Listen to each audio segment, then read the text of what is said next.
Hello, dear viewers. It is time again for the news here on Rwanda Television. My name is Serishin Hori. We'll begin with the headlines. Rwanda's senior presidential defense and security advisor, General James Kabarebe, has spoken to students at the African Leadership University in Kigali and urged them to be led by integrity as future leaders. Some genocide survivors here in Rwanda have continued to struggle to get proper housing.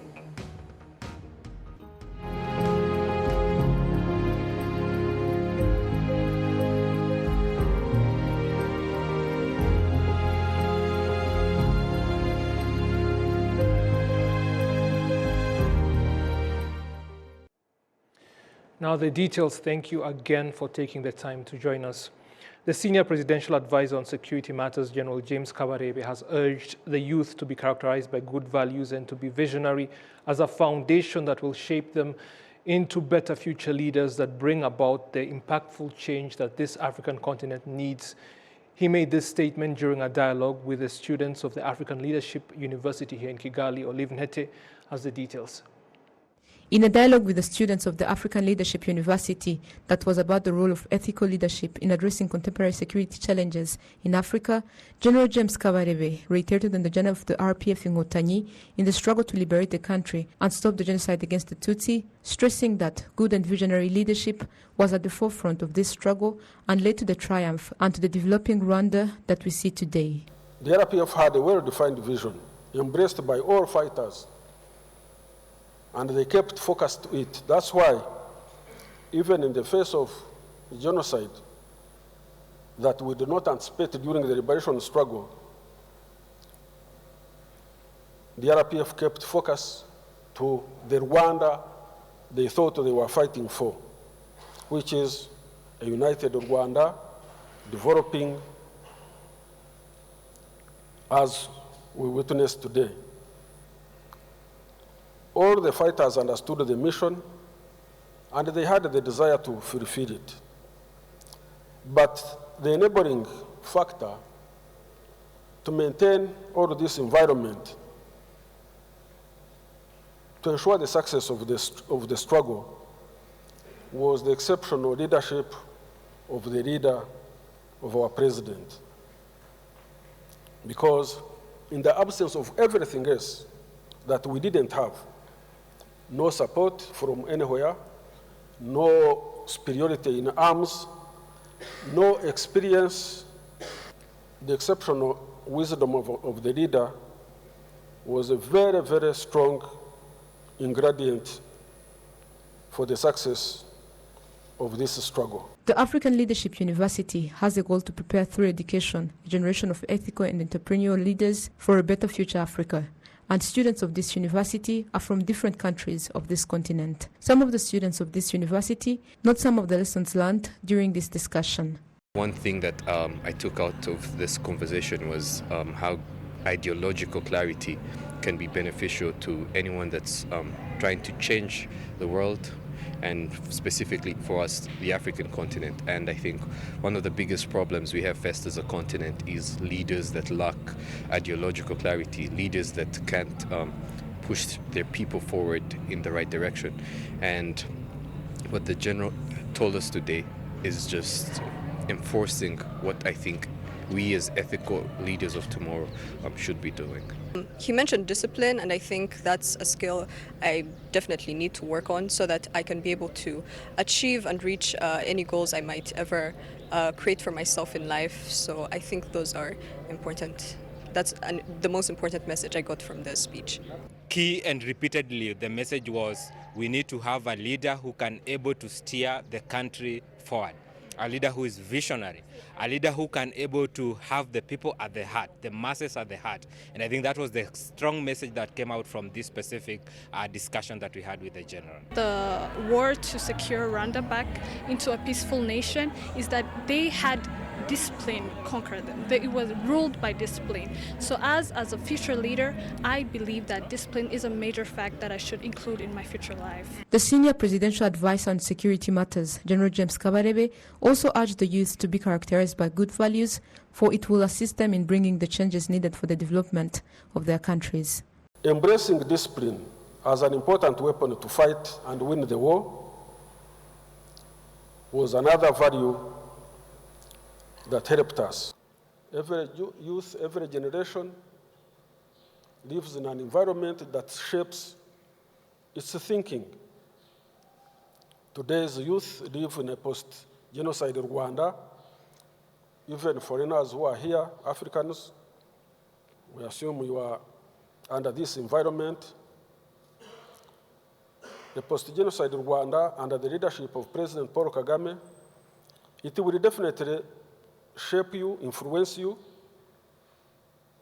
and the strategic environment he has created that Rwanda operates in should also influence your thinking. These activities were held to commemorate the genocide perpetrated against the Tutsi in 1994. The students of the African Leadership University also took time to pay tribute to the victims of the genocide against the Tutsi. Olive Ntete, RTV News. Thank you, Olive. Now, political and law experts have noted that there is no room for divisionism among Rwandans prompted by political parties. That is, after the RPF in Inkotanyi successfully liberated the country while stopping the genocide back in 1994. Prince Manzi has more. Some of the political parties established in Rwanda before the independence emphasized the divisionism and discrimination policies forefront, as well as genocide ideology on the first and second governments. Tutsi were massacred in various times till the extermination, the 1994 genocide against the Tutsi. Honorable Evode Uwizeyimana, a senator and law expert, states that political parties like Aprosoma, MDR Parmehutu, were not good for Rwandans. The MDR Parmehutu was replaced by MRND in 1975 because between 1973 and 1975 there was no active political party.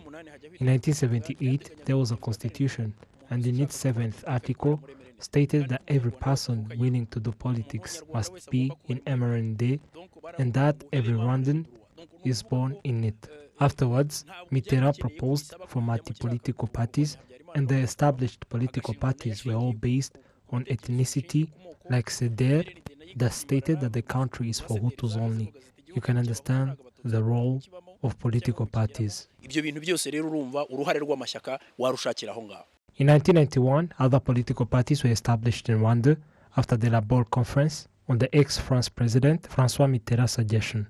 Honorable Abbas Mukaba, the vice president of Rwanda's Ideal Democratic Party, PDI, demonstrates that it was not easy to establish an opposition political party to MRND of Juvenal Habyarimana, Rwanda's president at the time.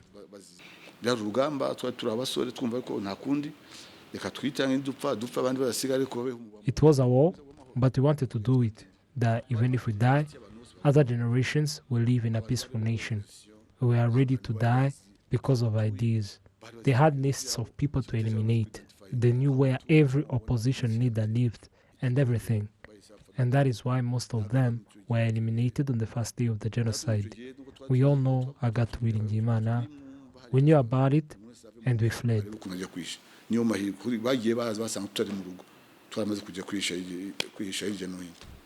Political parties that emphasized the genocide ideology included CDR and MLND.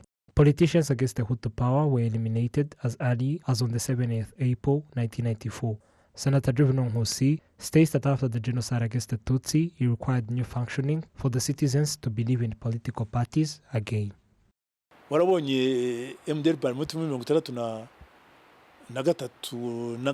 you saw MDR Parmehutu in 1963 and 65 killing people, you cannot trust any other political party. If you saw what MRND did, you can tell yourself that these political parties had genocide ideology, exclusion, and when you have these, you are not in politics. Every Rwandan has right to security and any other right. This is a shared goal of every political party today.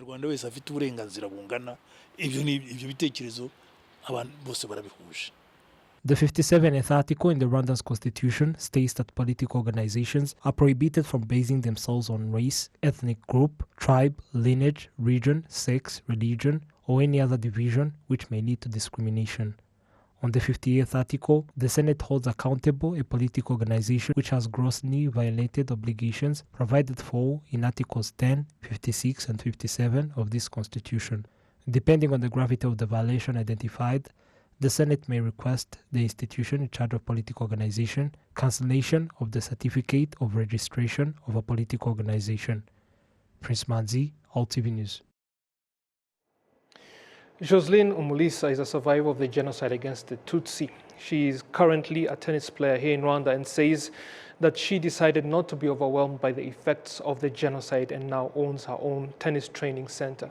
Prince Manzi continues. Jocelyn Umulisa was born in Kibungo, currently Kirehe district in Eastern Province. The genocide against the Tutsi started when she was 8 years old. She survived miraculously with the help of her dad's friend who was not targeted.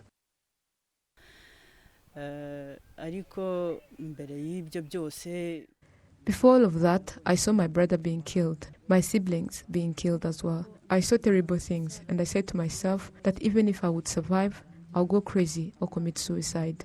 She states that the tennis game helped her to recover from the pain resulted from the 1994 genocide against the Tutsi.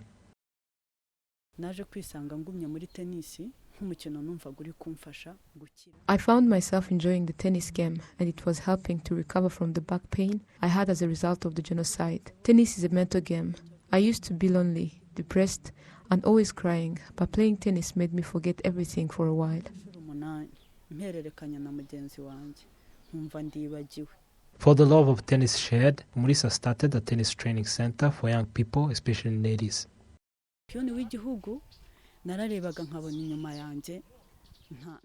I looked around and found no player to replace me. Because at this age to still be called the champion, it is not okay. There should be another one to replace me. It demonstrated that there was no challenge in the game.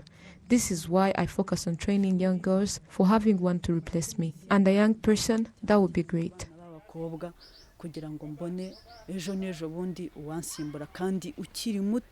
Umulisa states that in her goals include establishing an institution for tennis development in Rwanda for increasing the number of tennis players.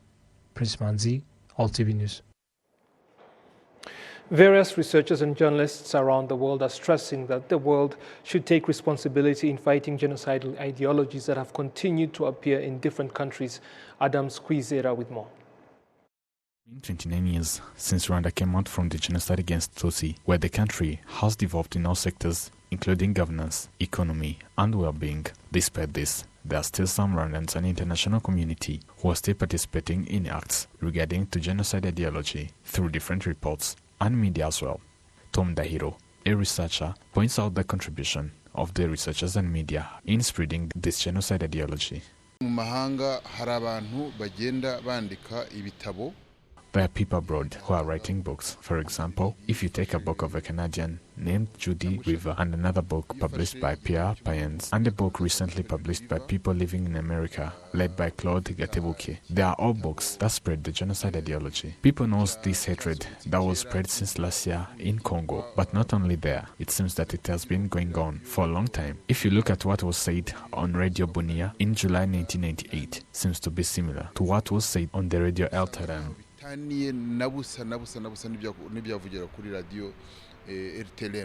Although there are some countries that have taken steps to acknowledge their role in 1994 genocide against Tutsi, there are still others that seem to be completely denied, which is also reflecting in the message delivered by some of the leaders of those countries.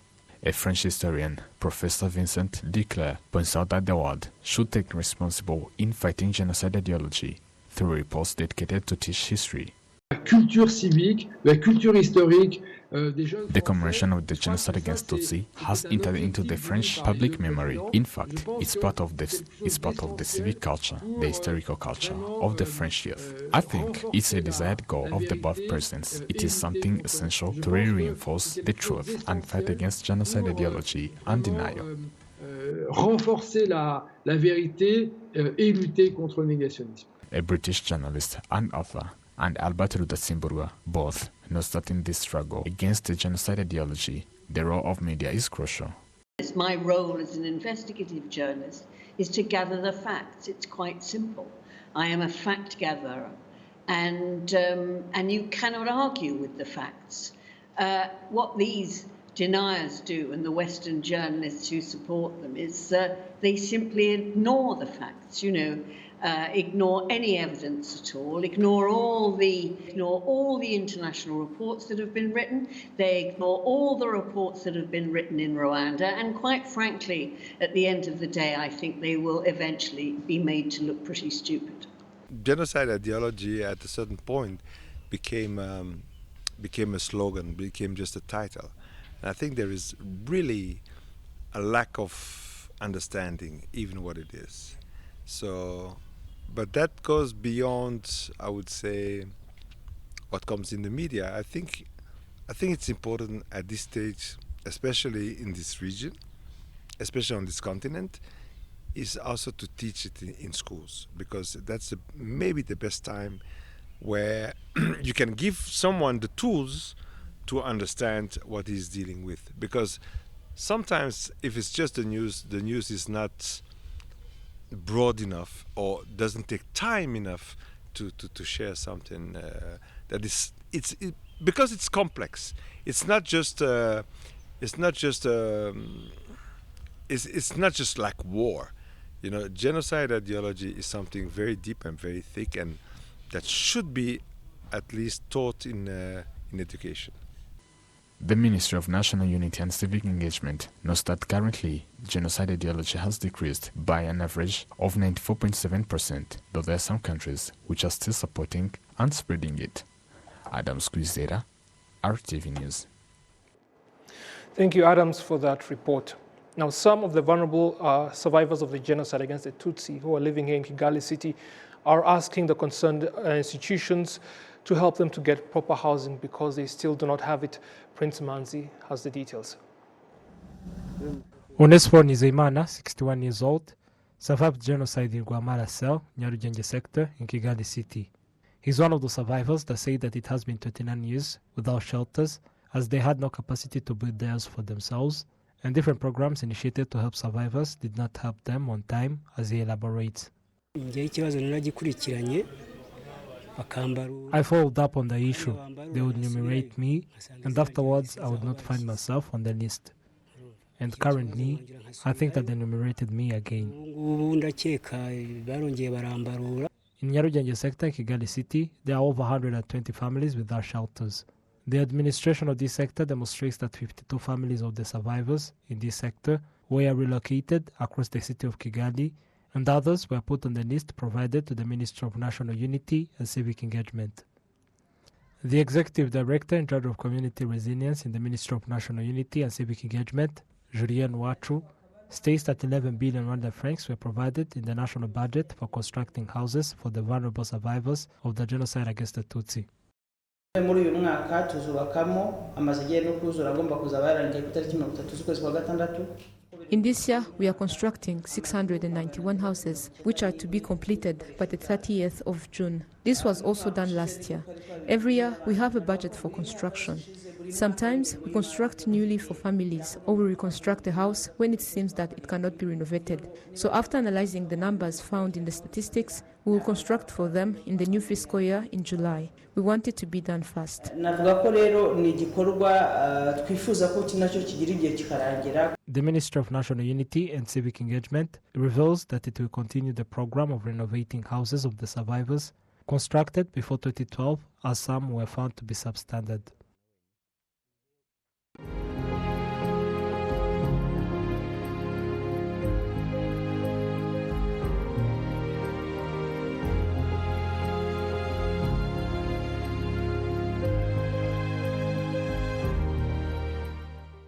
Thank you for watching the news here on Rwanda Television. Stay with us for more programs. Goodbye.